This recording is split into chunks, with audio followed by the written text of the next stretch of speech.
Betsy gospel family presents కృపా శ్వేకరణి కృపవార్త.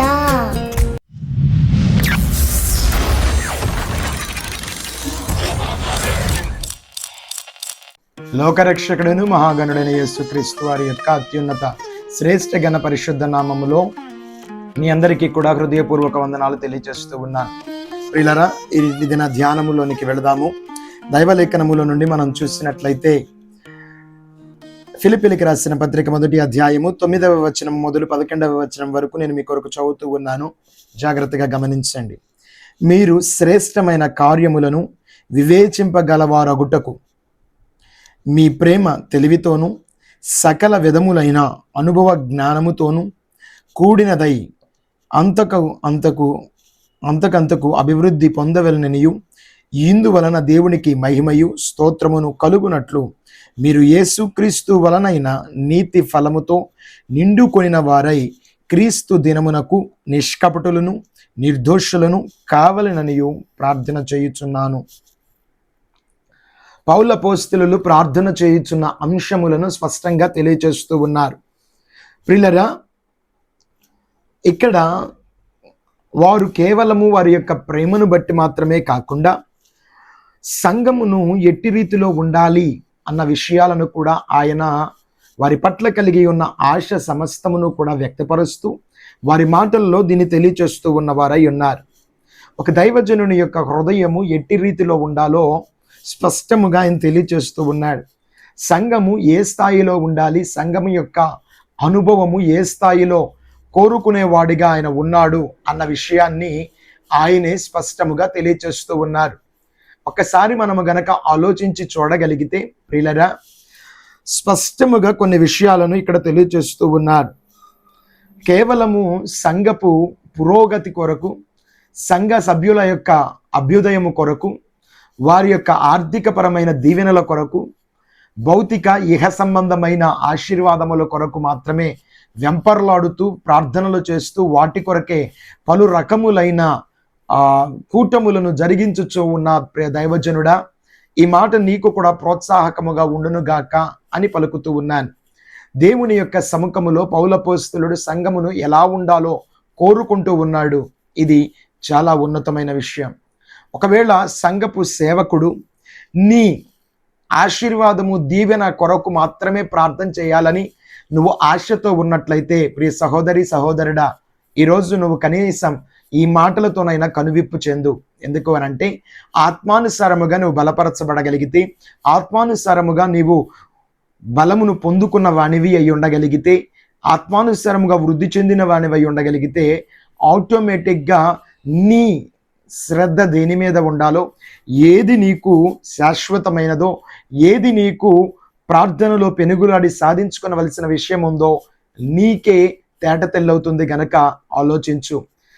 భౌతికమైన దీవెనల కొరకు మాత్రమే సేవకుడు ప్రార్థించేవాడై ఉండకూడదు. కానీ ఒక సేవకుని యొక్క విజ్ఞాపన, తన యొక్క సహవాసము లేకుంటే తన మంద దీవెనకరముగా దేవుని సముఖములో ఆత్మానుసారముగా వర్ధిల్లడములో ఉండాలి అన్న విషయాన్ని పౌలు అపోస్తలులు తెలియచేస్తూ ఉన్నారు.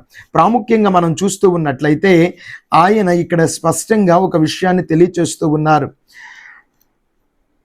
ప్రేమ విషయాన్ని మాట్లాడుతూ, అది ప్రేమ ఉన్నతమైనదిగా ఎట్టి రీతిలో ఉండాలో, ఆ ఉన్నతమైన ప్రేమకు ఏది ప్రాముఖ్యమైన విషయమో ఇక్కడ తెలియచేస్తూ ఉన్నారు. అది వృద్ధి చెందవలసిన రీతి ఏంటిదో, అది ఎలా అయితే ఆ వృద్ధి చెందాలో ఆ విషయాలను తెలియచేస్తూ, మొట్టమొదటి మాటగా నీ ప్రేమ తెలివితోనూ, అంటే తెలివి లేనిదిగా ఉండకూడదు, ఆలోచన లేనిదిగా ఉండకూడదు. ప్రేమించమన్నారు కదా అని ఎవరి పడితే వారిని ప్రేమించే మనస్తత్వము కలిగి ఉండడము కాదు. You have to test and you have to exhibit your love. మనము తెలుసుకుని వ్యక్తపరచగలిగిన వారమై ఉండాలి. ఈనాడు సంఘములలో ముసుగుతో తోడేళ్లు గొర్రె చర్మములను గప్పుకుని సంఘాలలో ప్రవేశిస్తూ ఉన్నాయి. నువ్వు ఎవరిని పరీక్షించుకోకుండా వారి యొక్క తీసిన గోతులలోనూ పడిపోవడము, వారు నిన్ను నడిపించాలనుకుంటున్న తప్పుడు మార్గాలలోనికి నువ్వు వెళ్ళిపోతున్నావనంటే నువ్వు ప్రేమించిందే కదా నీకు ప్రాబ్లం అయిపోతుంది. నువ్వు పరిశోధించి, తెలివితో పరిశోధించి ఎందుకు తెలుసుకోలేకపోతున్నావు? అందుకే కదా యెషయా గ్రంథములో మాట్లాడుతూ ఆయన అంటున్నాడు, నా జనులు వివేచించటం లేదు. అవును, ఈరోజు క్రైస్తవ సంఘము కూడా వివేచించని పరిస్థితుల్లోనికి వచ్చింది. ఎవరేది చెప్తే అది గుడ్డిగా నమ్మే తత్వంలోనికి వచ్చారు. ప్రభువు వారు మాట్లాడుతూ యోహాను సువార్త 15వ అధ్యాయములో ఆయన 10వ అధ్యాయంలో అంటున్నారు కదా, నా గొర్రెలు నా స్వరము వినును. ఆయన స్వరం ఏంటో వాటికి తెలుసండి. ఏవి దేవుని చేత నుండి ఇవ్వబడినవో, ఏవి దేవుని దగ్గర నుండి అందింపబడిన మాటలో నువ్వు తెలుసుకోలేని తెలివి తక్కువ తనములో ఇంకా నువ్వు భక్తిని చేస్తున్నావంటే నువ్వు భక్తి చేస్తున్నావని అలా గుడ్డిగా బ్రతుకుతున్నావని చెప్పాలా? ఆత్మానుసారముగా నువ్వు గనక నిజంగా బ్రతుకుతున్న వానువు దానివై ఉన్నట్లయితే నీవు వివేచనతో ఉండగలుగుతావు, తెలివితో ప్రేమను ఎగ్జిబిట్ చేయగలుగుతావు. అందుకని మీ ప్రేమ తెలివితో ఉండవలసినదై ఉండాలి, సకల విధములైన అనుభవ జ్ఞానముతో ఉండవలసినదై ఉంది. అంతేకాని ఆ కపటమైన ప్రేమలలో పడిపోయే స్థితి నీలో ఉండకూడదు. ప్రియ సహోదరి సహోదరుడు, ఆలోచించొక్కసారి. సంఘాలలో కాముకత్వమును బట్టి వారి ఆలోచనను నెరవేర్చుకోవాలనుకుంటున్న పలువురు చేరుతూ ఉన్న దినాలలో మనం బ్రతుకుతూ ఉన్నాం. లోకపరమైన లక్షణాలను, లోకపరమైన మోహపు లక్షణాలను నెరవేర్చుకోవడానికి సంఘాలను ఒక మార్గముగా, ఒక ఛానల్గా వాడుకుంటున్న దౌర్భాగ్యులు ఉన్న సమాజంలో మనం ఉన్నాం. అది తెలుసుకోలేకపోతే ఇంకా అమాయకత్వంలో బ్రతుకుతూ ఉంటే ఎట్లా? శారీరక కోరికలు తీర్చుకోవడానికి సంఘాన్ని ఒక పావుగా వాడుకుంటున్న పలువురు వ్యక్తులను మనం ఈరోజు సమాజంలో చూస్తూ ఉన్నాం. పలు సందర్భాలు మనకు సమాజంలో కనబడుతూ ఉన్నాయి. మరి నువ్వు వాళ్ళని ఎలాగ ప్రేమతో చేర్చుకోవాలి? ఏ విధమైన ప్రేమ ఉండాలి?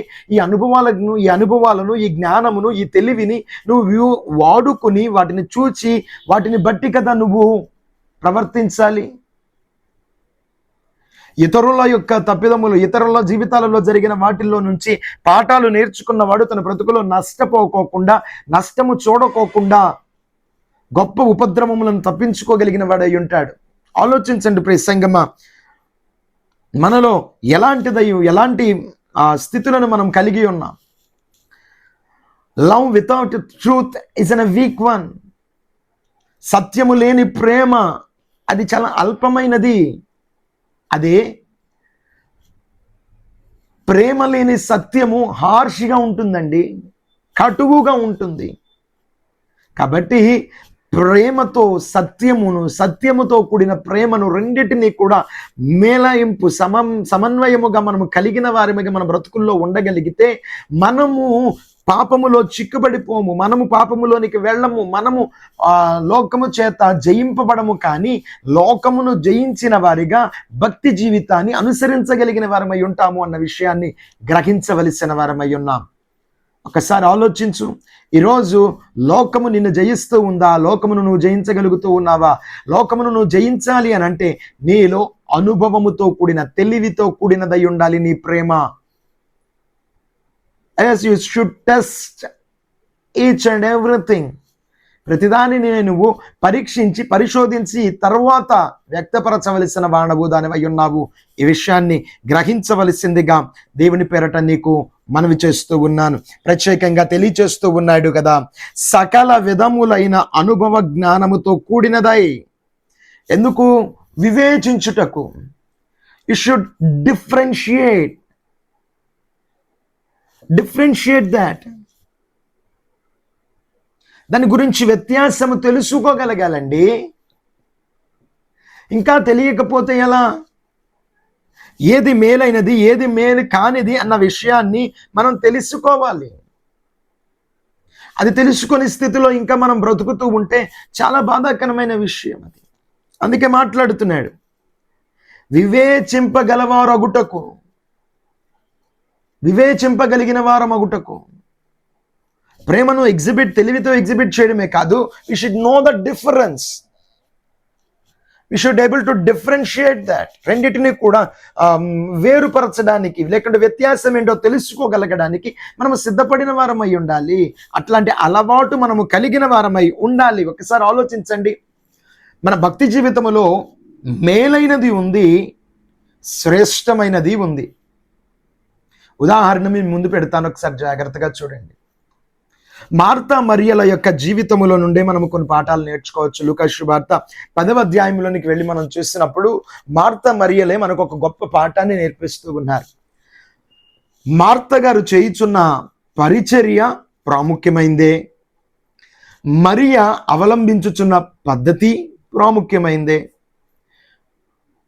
అందరూ పాదాల దగ్గరే కూర్చుని ఉంటే పరిచర్య చేసేవాళ్ళు ఎవరండి?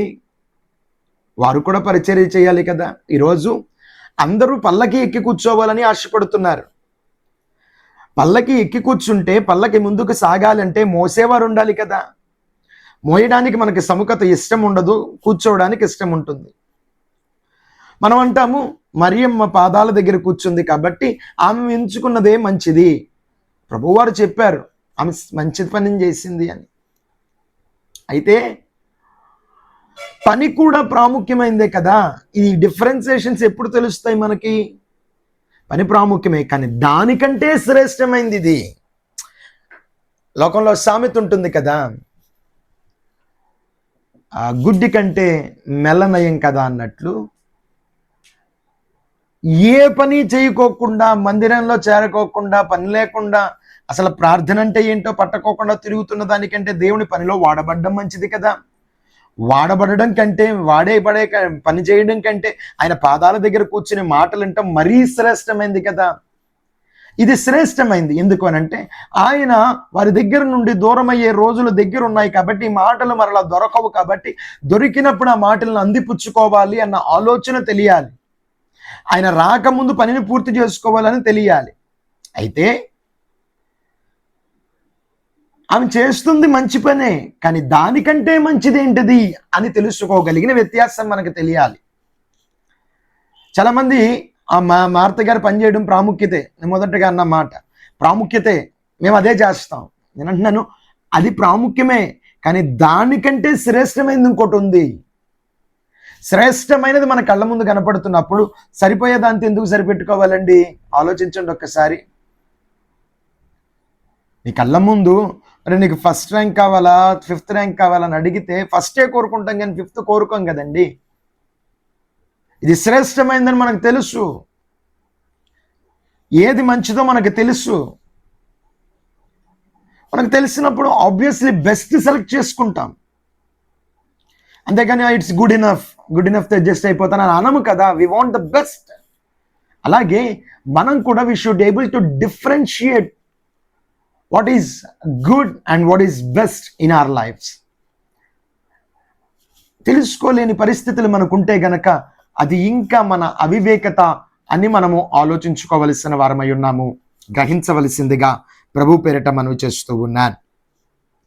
కేవలము పాపాన్ని అధిగమించడం ఒకటే ప్రాముఖ్యం కాదండి.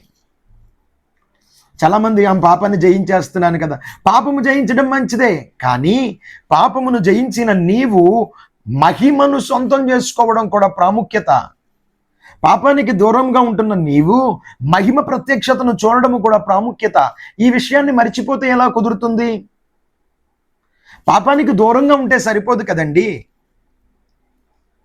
పాత్రను ఖాళీ చేయడం ఎంత ప్రాముఖ్యమో, ఖాళీ చేసిన పాత్రను శ్రేష్టమైన దానితో నింపడము కూడా అంత ప్రాముఖ్యం కదా. అది నింపబడినప్పుడు దైవలేఖనములో ఉన్న మాట మత్తయి సువార్తలో మనం చూస్తూ ఉన్నాం, ఇల్లంతయు శుభ్రపరచబడి ఊడ్చబడి అమర్చబడి ఉండుట, అక్కడి నుండి వదిలి వెళ్ళినది మరలా చూచినప్పుడు తనకంటే మిక్కిలి చెడ్డమైన మరి ఏడిటిని తీసుకుని వచ్చి దానిలో పెట్టును అని చెప్పబడిన రీతిగా ఆలోచించండి ఒక్కసారి. నింపబడే పరిస్థితి మనలో లేనప్పుడు, ప్రాముఖ్యముగా ఏది మనము కోరుకుని దేని చేత మనం నింపబడాలో మనకు తెలియనప్పుడు ఇది చాలా బాధాకరమైన విషయం కదా. ఇది బాధను కలిగించే విషయం కదా. ఆలోచించండి.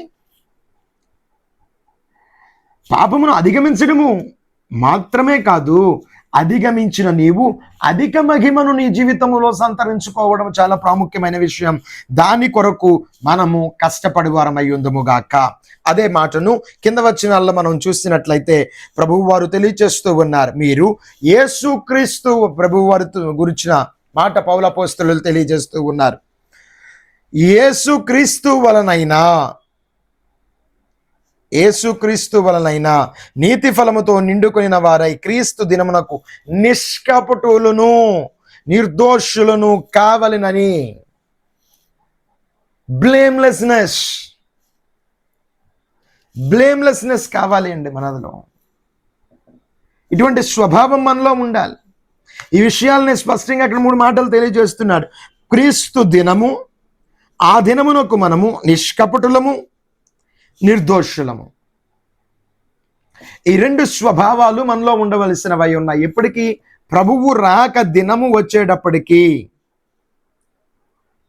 కేవలము ఎఫిషియంట్ వర్కర్స్ గానే కాదండి, ఓ కష్టపడిన పరిచారకులుగానే కాదండి మనం కనపడాల్సింది. నింద మోపడానికి హేతువు లేని అంగీకార యోగ్యమైన వధువుగా మనము ఆయన కనుల ఎదుట కనబడాలి. ఇది చాలా ప్రాముఖ్యమైన విషయం. చాలామంది నేను పని చేశాను కదా, పని చేసావు కరెక్టే, కానీ పనిచేసిన నీలో ఈ నిష్కపటత్వము, నిర్దోషత్వము లేకుండా చూసుకోవాలి కదా. ఈ నిర్దోషత్వపు స్వభావాలను అలవర్చుకోవాలి కదా. దోషము మోపగలిగిన తత్వమైన నీలో పాపమును మోపగలిగిన తత్వమైన కనబడకోకుండా నిన్ను నీవు జాగ్రత్త చేసుకోవాలి కదా. అది చేసుకోలేకపోతే ఎలా?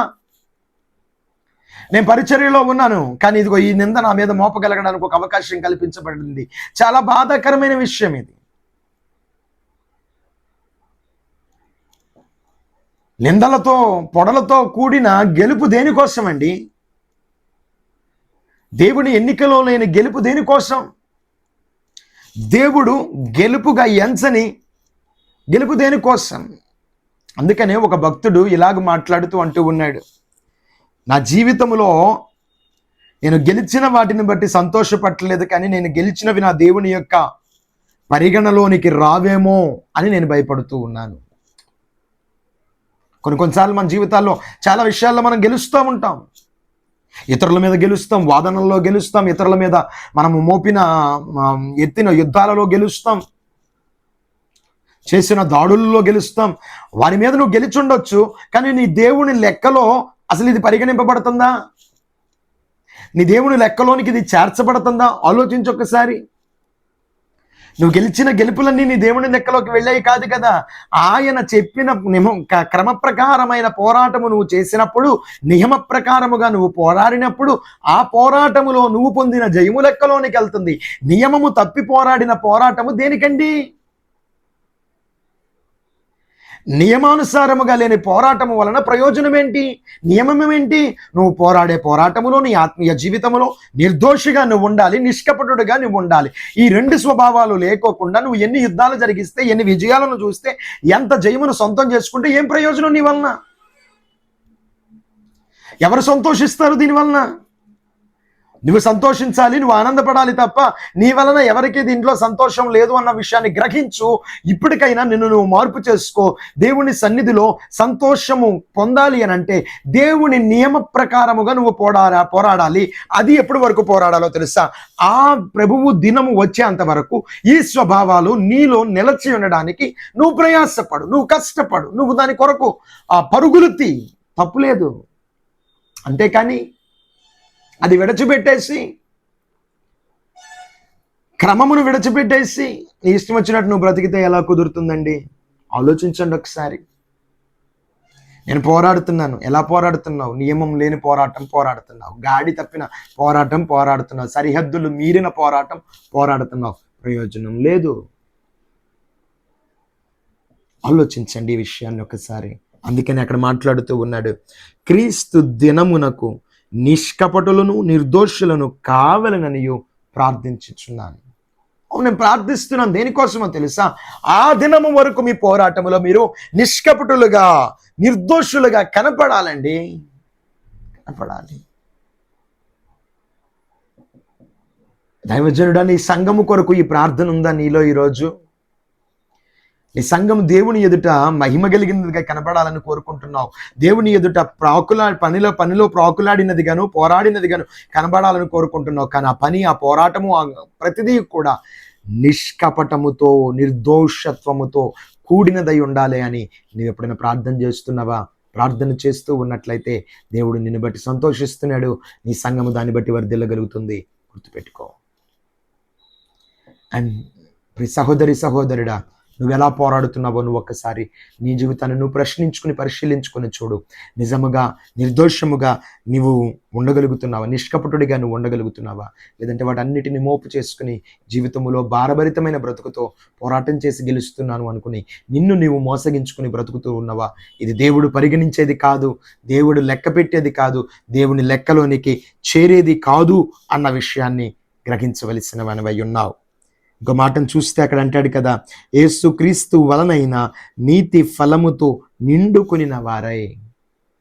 ఫ్రూట్ ఆఫ్ రైచియస్నెస్, నీతి ఫలము మన బ్రతుకుల్లో ఉండాలి ప్రియులరా. ఇది నువ్వు కోరితే వచ్చేది కాదు, నా దేవుని వలన నీ బ్రతుకులో కలిగేది. నీతికి అనుకూలముగా నీతి అనుసారముగా నువ్వు బ్రతికినట్లయితే, జీవించినట్లయితే, నిర్దోషిగా నిష్కపటునిగా నీవు బ్రతుకుతూ నీ యొక్క పరుగును నువ్వు కొనసాగిస్తూ ఉన్నట్లయితే నా దేవుడు నీతి అను ఫలమును నీలో పెట్టేవాడై ఉన్నాడు. ఈ ఫలము కేవలము పనుల వలన వచ్చేది కాదు, కానీ నీ హృదయ స్థితిని బట్టి వచ్చేది. చాలామంది దేవుని పని చేస్తారండి, తిట్టుకుంటూ దేవుని పని చేస్తారు.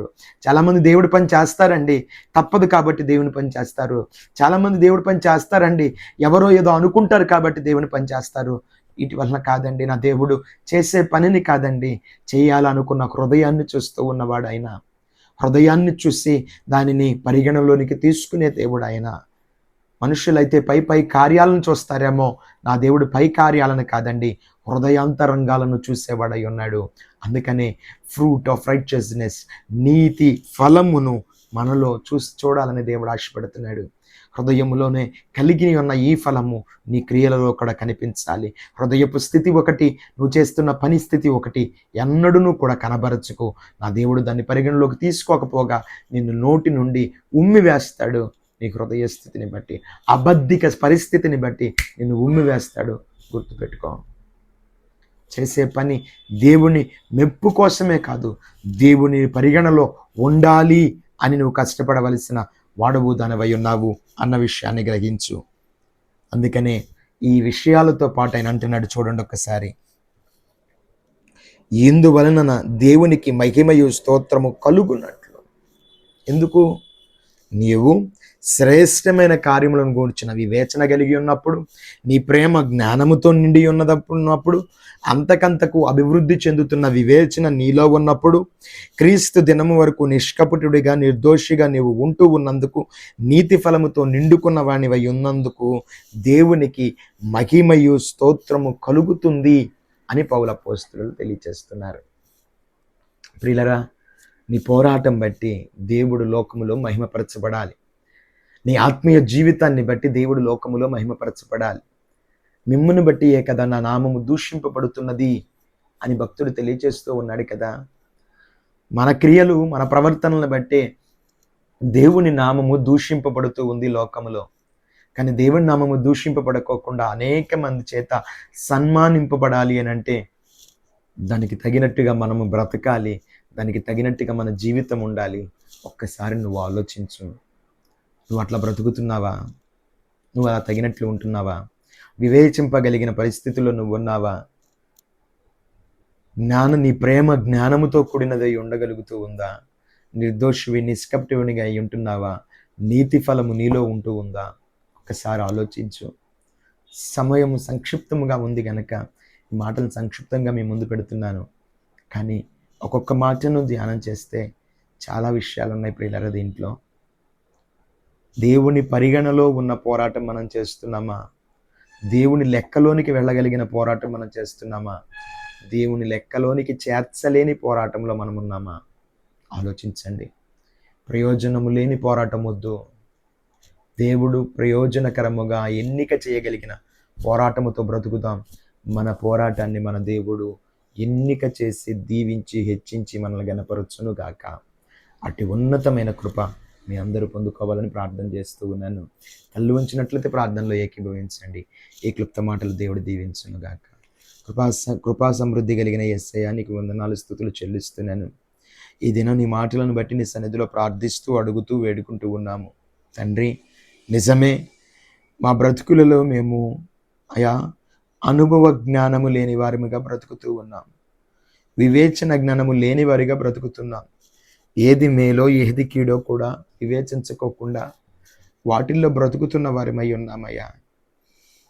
భక్తుడైన పౌలు భక్తులైతే ప్రార్థన చేస్తూ సంఘము ఏ స్థాయిలో ఉండాలో, ఏ వివేచనతో బ్రతకాలో ఆ మాటలను తెలియజేస్తూ ఉన్నారు. నీ రాక దినమునకు మేము నిర్దోషులుగా నిష్కపటులుగా నేను ప్రియబిడ్డలు కనబడడానికి, సకల సార్వత్రిక సంఘము కనబడడానికి కృపను అనుగ్రహించండి నాయన. మా పోరాటము నీ పరిగణలోనికి రాని పోరాటాలు చేస్తున్నామేమో, వాటిని విడిచిపెట్టి క్రమ ప్రకారముగా నియమ ప్రకారముగా పోరాడడానికి కృపను కలుగు చేయమని ప్రార్థిస్తూ, అవి నీ ఎన్నికలో ఉండడానికి, నీ రాకడలో పరిగణలోనికి ఉండడానికి కృపను అనుగ్రహించండి.